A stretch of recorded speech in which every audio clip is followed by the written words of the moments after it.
Good morning, I'm Chef Rob with Parkway School District, and I could not be more excited to be here with you today for our first ever Chartwell's Discovery Kitchen.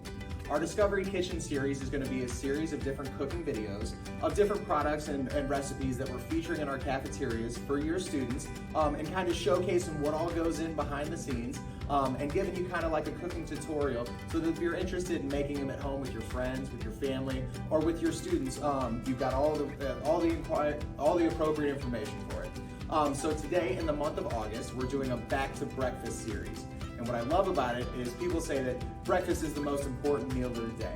But because that's true, doesn't mean that it has to be boring. So today we're gonna feature a roasted Italian vegetable frittata. So those of you that are unfamiliar with frittatas, it's essentially a crustless quiche.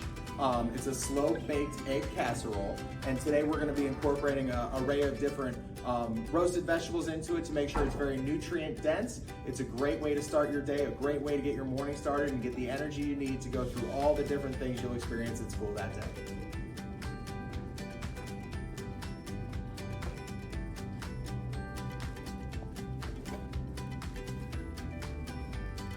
So the roasted vegetable variety that we're gonna be making today consists of 6 ounces of zucchini that I've pre-sauteed. So just roasted them in a saute pan with a little bit of olive oil that it calls for in the recipe and just a bit of Italian seasoning. We'll incorporate the same amount, 6 ounces of a sauteed yellow squash. And I've cut these into small pieces. You can cut them as large or as small as you like. I find that the smaller the pieces, they kind of evenly distribute throughout that casserole, that frittata very well. We've got a red bell pepper that I cut up. It's 4 ounces that we'll incorporate as well. Once again, sauteed in just a little bit of olive oil. We've got our tomato that I cut up. There's some beautiful fresh garden tomatoes. So one of the things I love doing when making frittatas is look at your farmers markets, look at your gardens outside, look at your different grocery stores.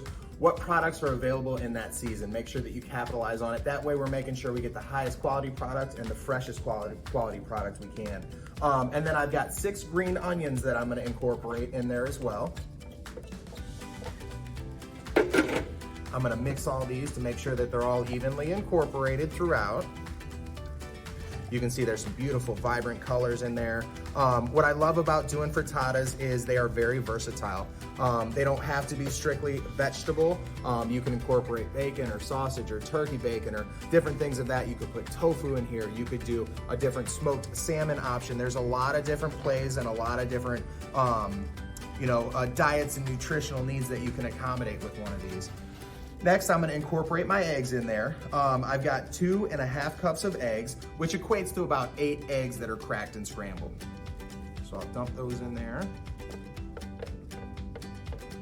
Make sure I don't waste any and I get it all out of the bottom of my pan. And toss it, it's coming together really, really nicely. And the fun part about this is it can be made and assembled the night before. So I could do all these steps the night before and then let this sit in the dish or whatever I'll be baking in the morning. Just saves you a couple steps if you gotta get up and get breakfast going for a crowd in the morning to make sure that everybody's fed before they start their day's activities.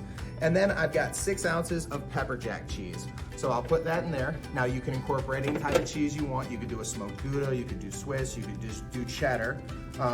But it kind of binds it, adds a little bit of fat to it, a little bit of flavor, and ties all the complexity of those ingredients together. I've got a little bit of fresh basil leaves. This is a 1.5 tablespoons that I'll put in there. Just adds that nice little herbaceousness to the dish.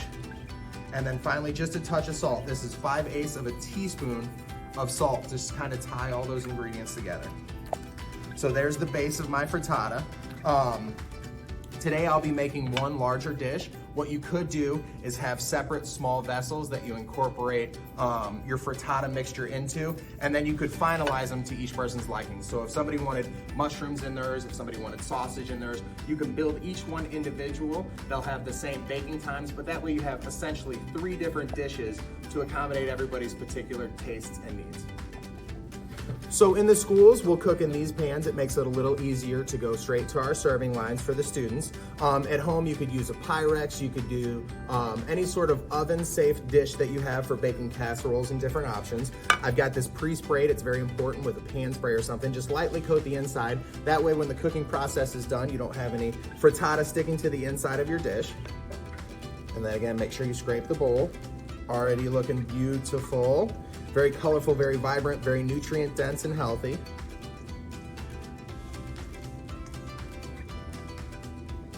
There we go. So we've got this all set. We'll go into an oven that's preheated at 350 degrees. Gonna take about 16 minutes. So what I'm gonna do is I'm gonna have it in there for about 8 minutes. I'll rotate it, cook it for another 8 minutes. And one thing that I wanna make sure is that when I shake it like this, which I'll demonstrate later, it doesn't wobble or shake at all. You can also take a clean toothpick, insert it into the center, and if it comes out clean, that's a good indication that your frittata is cooked all the way through.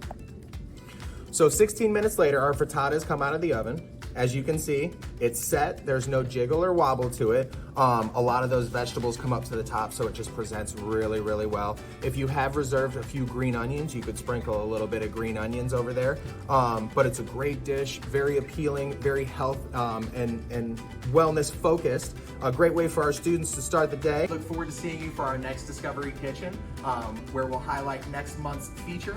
And until then, be well, and we look forward to seeing you next time.